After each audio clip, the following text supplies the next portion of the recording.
Hey, Fáilte. I'm Laura O'Brien from the Irish Pagan School, and today I'm going to share everything you need to know about Celtic Woad.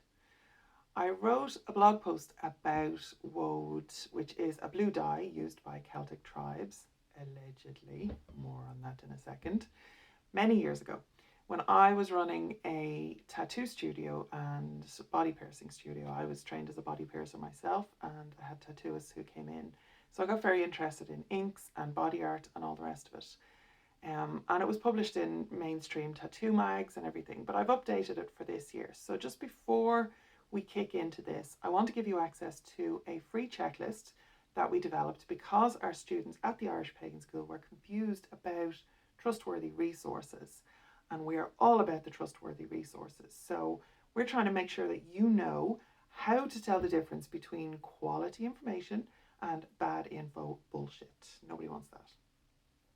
So you can go to irishpagan.school, that's our blog, irishpagan.school/checklist, and download this free printable checklist of trustworthy sources for Irish paganism, which is arranged over 10 different categories, 10 topics, and there are multiple sources within each category.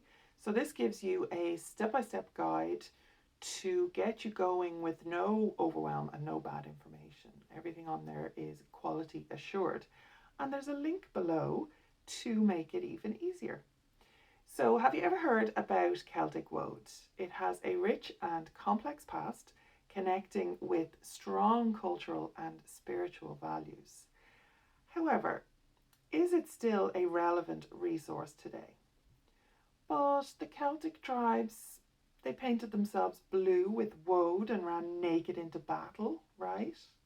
They got high as a kite to scare the bejesus out of their enemies and improve their ferocity because, as we all know, woad is a powerful hallucinogen, right? We've all seen Braveheart. We've all seen that King Arthur film, 2004 maybe, I think that was, with Keira Knightley, where they even called the people woads in that film, didn't they? Sure, then it must be true. If Hollywood is making movies about it, it must be true, right? It must be accurate information. So again, with the trustworthy source material, I just want to make sure that you know where this common knowledge is coming from.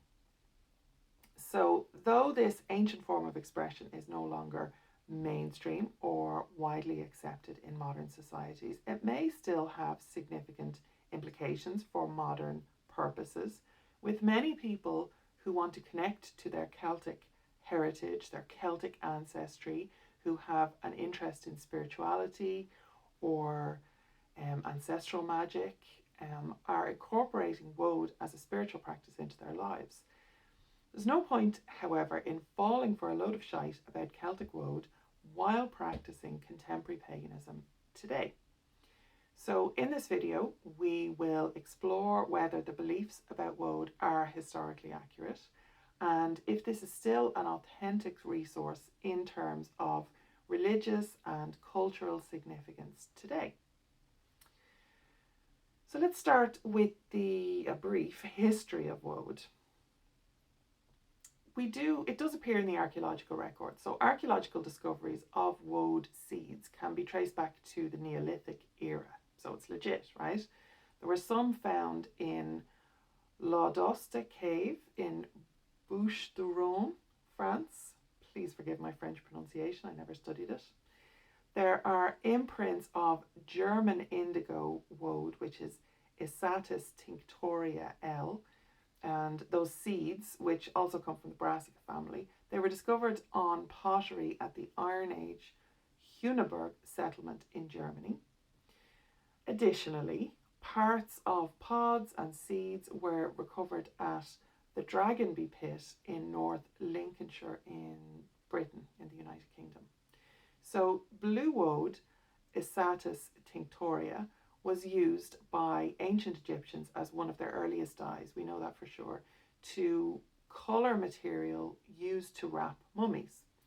And the common understanding is that woad was used by the Celts as a form of body art with blue dye extracted from the plant for use in tattoos, dyeing, painting.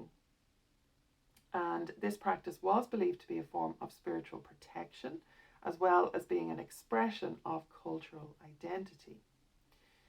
Despite being widely accepted by many, still to this day, some scholars still to this day express skepticism of this belief. However, its popularity does not seem to have diminished all that much among those involved in body art, neo-paganism, festival culture, or Celtic reenactment across the world.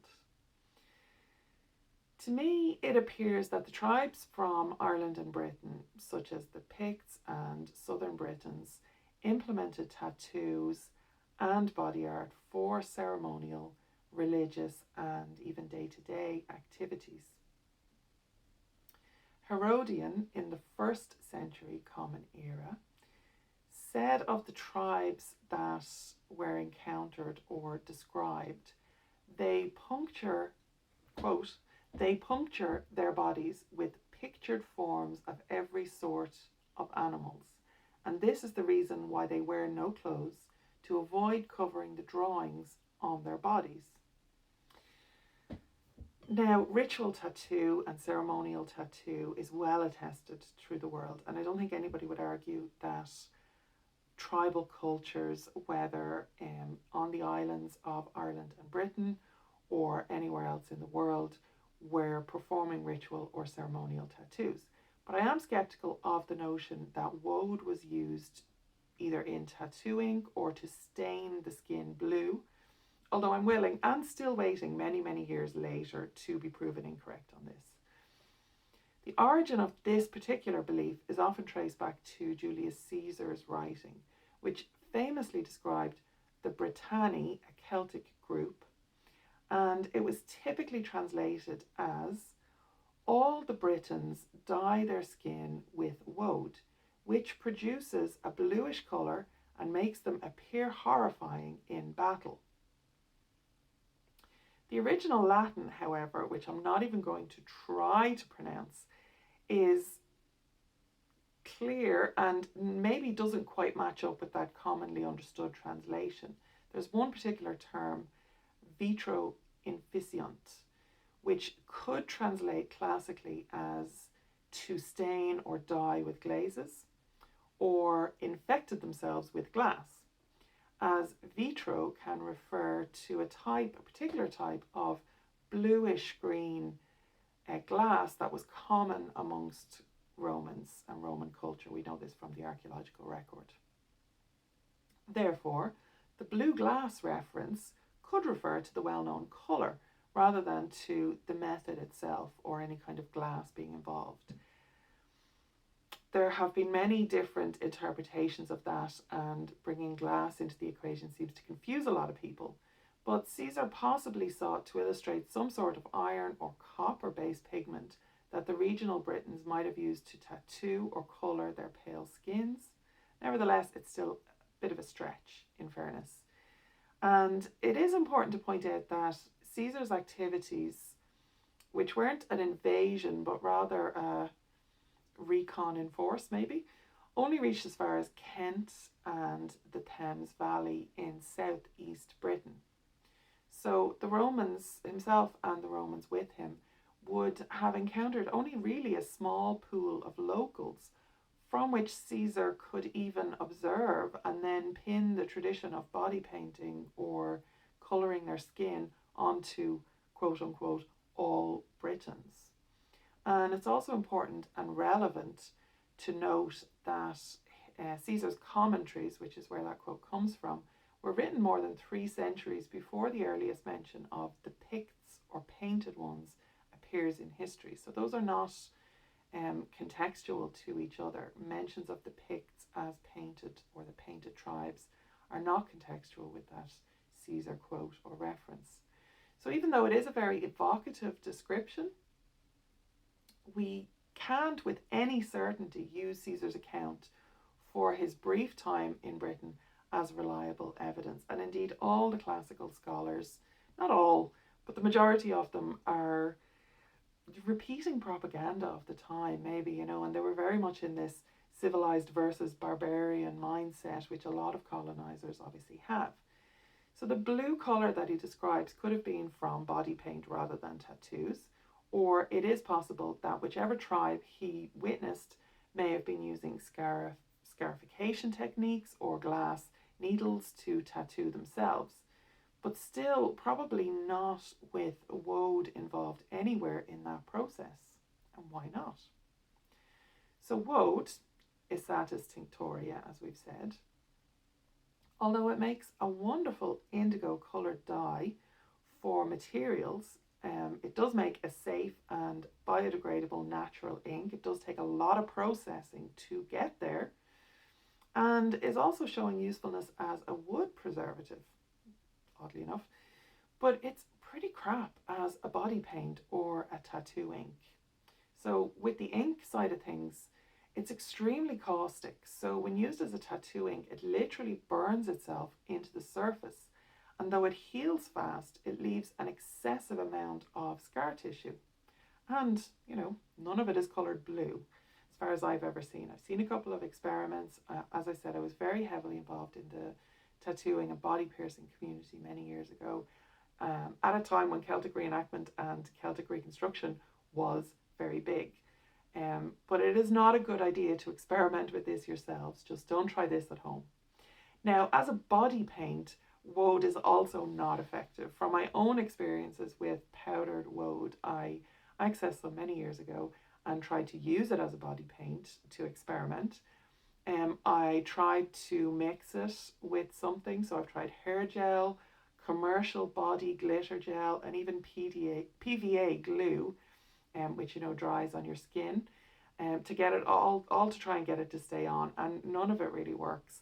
I did have on my original blog, I did have somebody comment about mixing it with semen, which is just not a good idea altogether.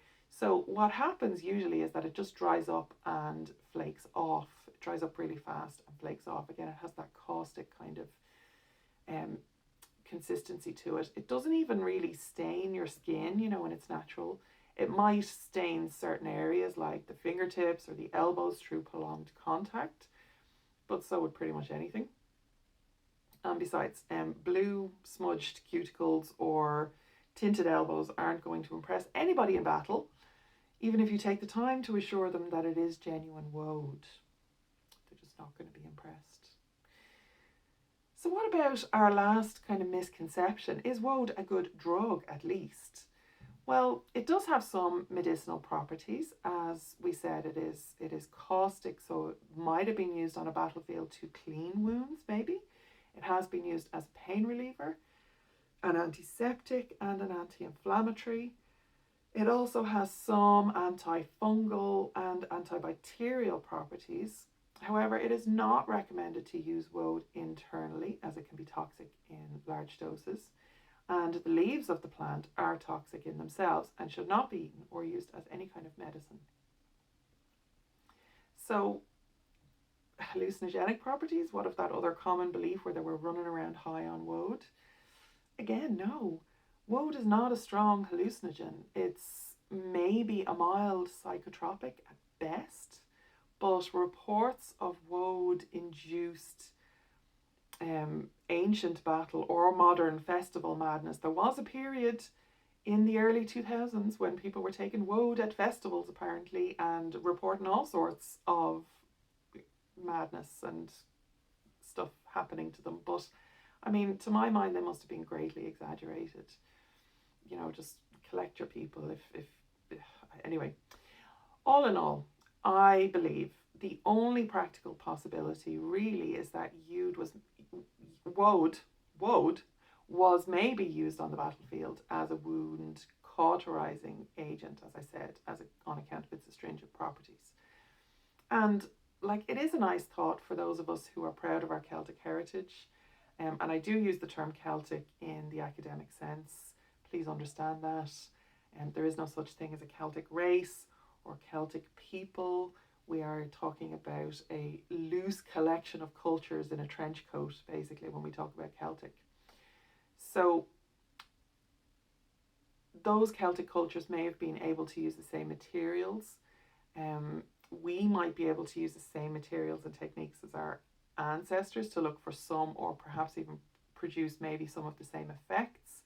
And I can see why that might be difficult to give up. And people really cling to this idea of woad being their ancestral connection plant ally.